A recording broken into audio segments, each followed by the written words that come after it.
제대로 수학을 배우고 수학을 경험한 학생들은 중고등학교 때 수학을 훨씬 더 좋아하게 되고 수학의 매력에 푹 빠지게 됩니다.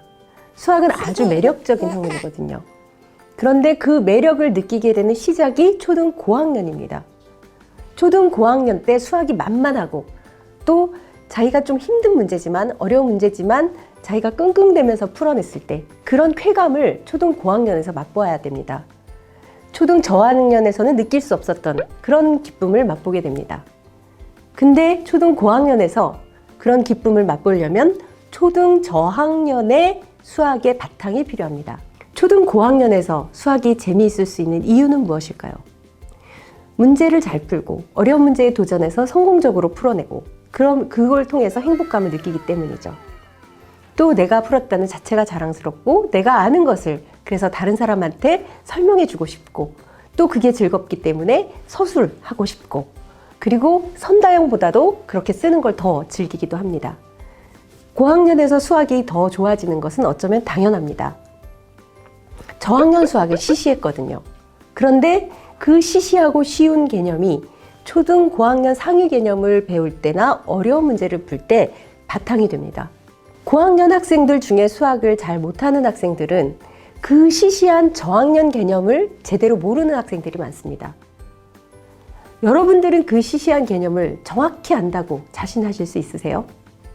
직선과 선분의 개념을 설명하실 수 있나요?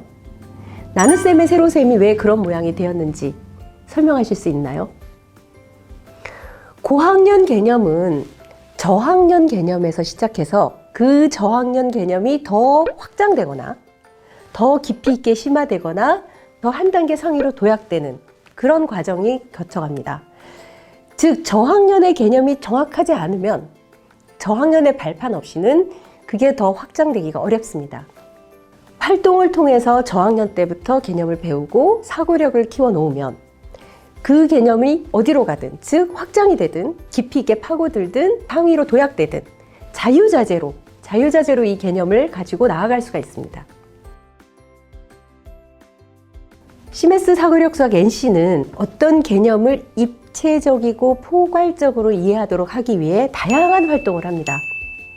활동을 통해서 개념이나 원리를 스스로 능동적이고 참여적으로 찾아 나가도록 되어 있습니다.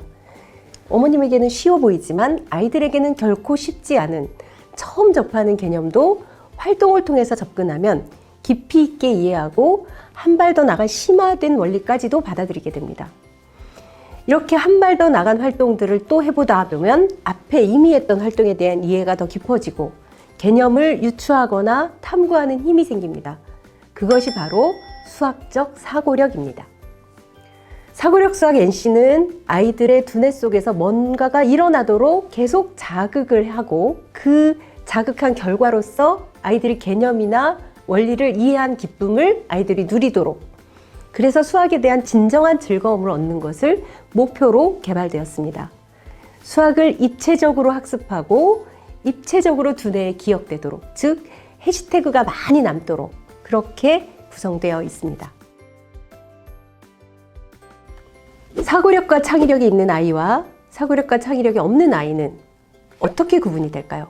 네, 새로운 문제를 접했을 때 아이들의 태도에 따라서 확 달라집니다. 창의력이 있는 아이는 새로운 문제를 접했을 때 자신이 알고 있었던 것으로부터 해결 방법을 찾아낼 수 있을 것 같은 생각이 들면 눈이 반짝이고 문제에 달려들어서 풀어내려고 합니다.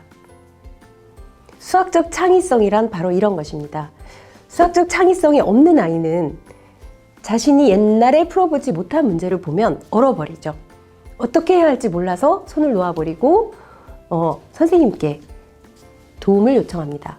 문제를 푸는 풀이 방법을 익히고 그대로 따라서 푸는 문제풀이 방식에 익숙해진 아이는 자신이 이전에 보지 못했던 문제를 보면 나는 못 푸는 문제야, 어려워 라고 하면서 선생님께 구원의 눈길을 보냅니다. 그런데 창의성이 있는 아이는 오히려 선생님 가르쳐주지 마세요, 제가 해볼래요 라고 말합니다. 수학적 창의성이 있느냐 없느냐가 바로 여기서 나타납니다. 그런데 아이가 태어날 때부터 수학 머리가 있어서 그런 걸까요? 어머님들께서는 아이가 수학 머리가 있다 없다 이런 거 가지고 많이 말씀을 하시죠. 그런데 최근 뇌와 수학학습에 관한 연구에 의하면 이런 태도는 수학적 마인드셋이 형성되어 있느냐 아니냐에 달려있다고 합니다. 그렇다면 수학적 마인드셋은 어떻게 형성되느냐? 그것은 수학을 어떻게 학습했는지에 따라 마인드셋이 형성될 수도 있고 아닐 수도 있다는 겁니다. 초등 저학년 사고력 수학에서 초등 저학년 수학에서 그런 마인드셋을 형성하는데 사고력 수학이 중요한 역할을 합니다. 아이들이 수학을 보는 눈, 수학을 학습하는 태도가 그때 시작되기 때문입니다.